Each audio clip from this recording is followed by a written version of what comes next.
How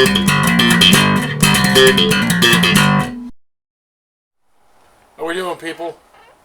That's exactly what we're talking about here. A Fender Antigua jazz bass. Just got it a couple weeks ago, whatever. I'm not showing my mug in this one because I'm need to shave and I'm looking like a mess. But it's basically a conversation starter because people ask, "What the hell are you playing a green and white bass for?" But I think it's cool, man. I think the finish is cool. It's ugly, but like I said, yeah, it's a conversation starter, conversation piece, whatever you want to call it. I believe it is an elder body. Standard, 2 volumes, 1 tone. Just your straight up standard, modeled after the '70s jazz bass, I believe. It's got standard bridge. Nothing amazingly fancy. I mean, the color is the gist of it, and I'll get into some other things about it that make it special. These are designed to have just some ass kicking jazz tone to them. They're not super high, which I do like a nice high, good fat sounding jazz tone. Standard Fender jazz bass. You know what I mean? The logo, all that malarkey. But let's get a better look at this here. You can see my messy ass kitchen. But your standard, look of a Fender jazz bass. Another thing I do like about it, though, is you can see the bullet style truss rod adjustment, which was, as far as I know, don't quote me on this, but it's known well for the '70s basses, '70s style basses. I don't know what all basses they did them in, but it's nice because I believe it's like maybe a 3 mil or a 5 mil, somewhere around there. A little adjustment wrench, so easy to get to, man. You put it right in, do your adjustment, and you're done, man. It's quick and easy. One thing I kind of don't like about the neck, which I'm saying the back of the neck, is it has a clear coat. I think they did the clear coat because they were modeling this after a '70s jazz bass, which is cool. It's kick ass, man. I mean, everything about this bass kind of says a funky, a good sounding '70s jazz bass. You know what I mean? Let's get another look at it again here. Antigua, which it should be just as you're seeing it here. A green and white burst. Some people call it puke burst. Pea green, puke burst. Which, whatever. I think it's sharp looking. I've gotten a lot of compliments on it. It is Mexican made. Like I said, it on the back here, back of the neck, back of the headstock, excuse me. Vintage style tuners, man. You can see them right here. As I'm bumping into my chair. Right here, you can see Fender Special Edition.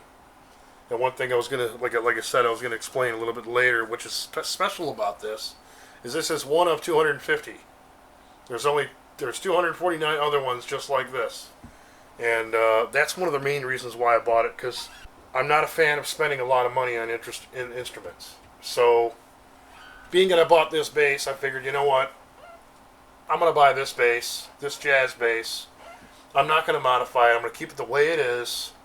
I'll get to some tones here in a minute, but I just wanted to get you guys the basics and the gist of what the bass is about and what it's modeled after and everything. But thick, fat 70s sounding single coils jazz.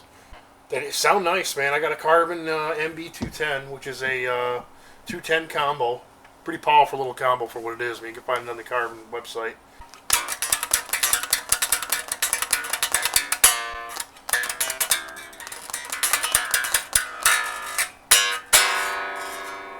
Resonates pretty good. I mean, just by itself,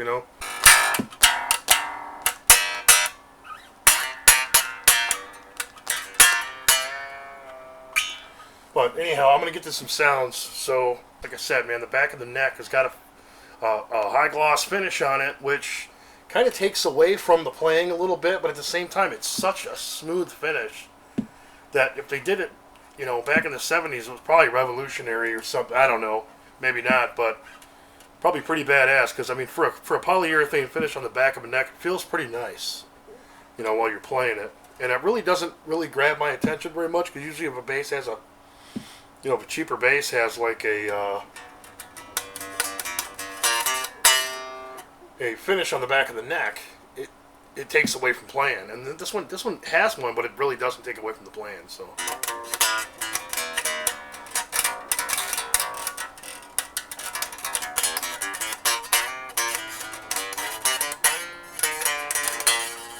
Anyway, I'm gonna plug this in, man.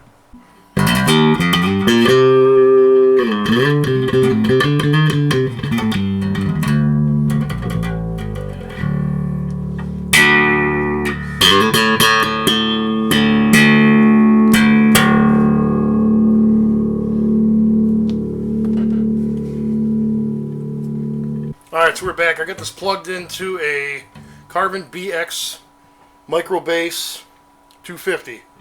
It's a basic little, actually I shouldn't say basic, man. It's got a pretty wide EQ system to it. It's got a 4-band parametric EQ to it. Built-in compressor. I got the contour turned up a little bit closer to the scoop area where it's more like a slap bass kind of tone. Bass about halfway. Everything else is kind of right around 12 o'clock. Compression is only a little bit, like about 3. You can probably hear footsteps. That's my dog moving around a little bit, but excuse it. Tweeter's turned on full. Like I said, it's a pretty good sound. Another amp, man. It cost me about $400. American made. Really can't go wrong with it, but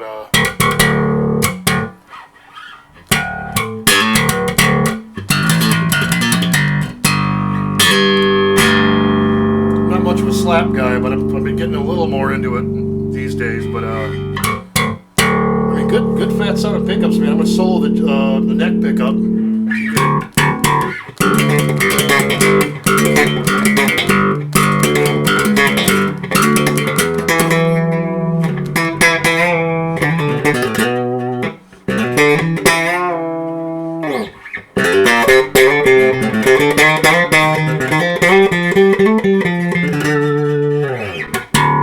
It's actually tuned out of D right now, the whole thing.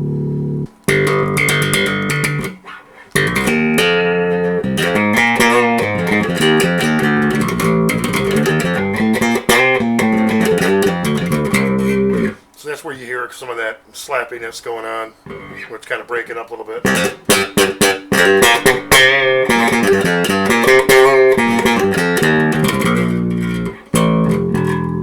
It's tuned down a little, so.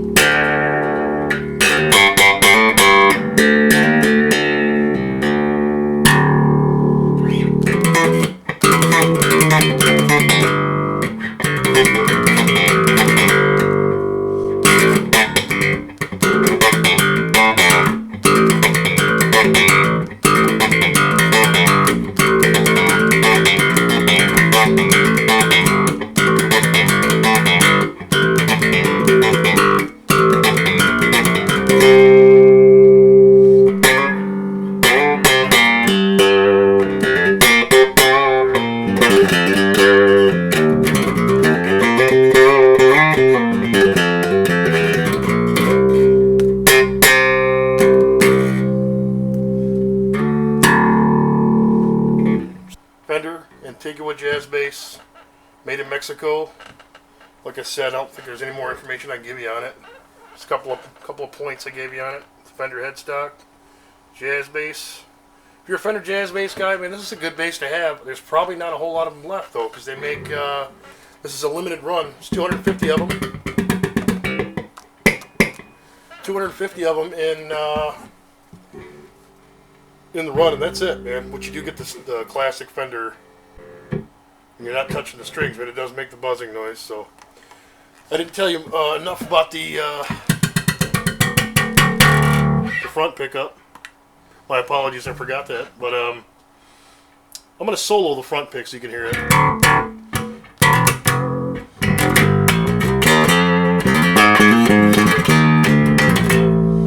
Sounds great, man. Great and fat. I have a BH500 TC electronic bass amp. Just my main amp. I used to use it with an active bass, so I mean it kills. It sounds really good. I got a Fender cabinet I run it with, and sounds really good. But this bass actually sounds a lot better through the Carbon. So I guess Carbon are better with passive basses, I guess. But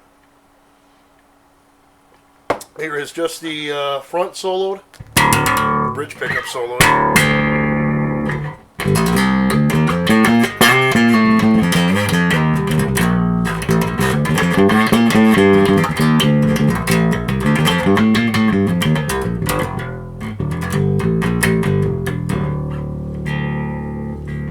closer to a P-bass tone, obviously, because you're getting just this pickup. But here's both of them. But that's a nice, powerful sound, man, when you got both of them on.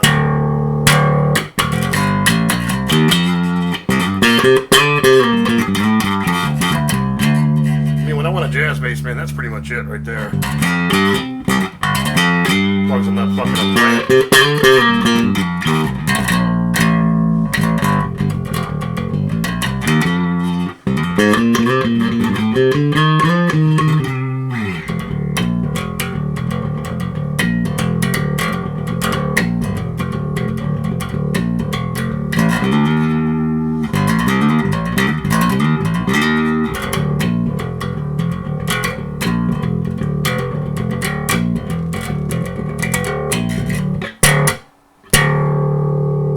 Better look at the bullet adjustment design right there. This bridge solo.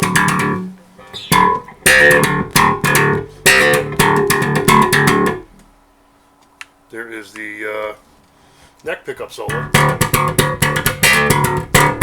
little fatter, more warmer kind of sound. But here's both of them.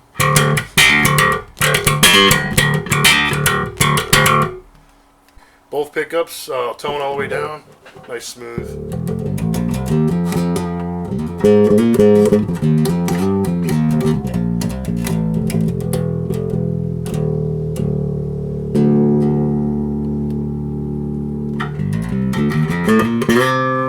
It's a good tone about halfway.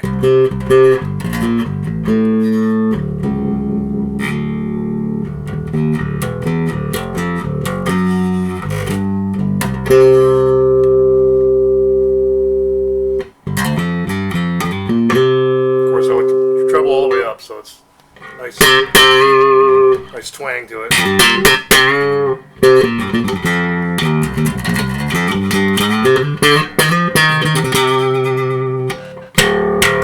Fender Antigua jazz bass, made in Mexico, one of 250. So if you see one, man, if you don't mind shelling out the $750. Grab it up, man. This is probably the last Fender I'll ever buy because I'm not a huge fan of Fenders, but I did want a good solid Fender jazz bass because I do like the sound, but I'm not a fan of paying a lot for a good instrument. So, but anyway, man, I hope you guys like the review and comment and all that good stuff. I do a lot of MMA videos too, so thanks a lot, guys. Later.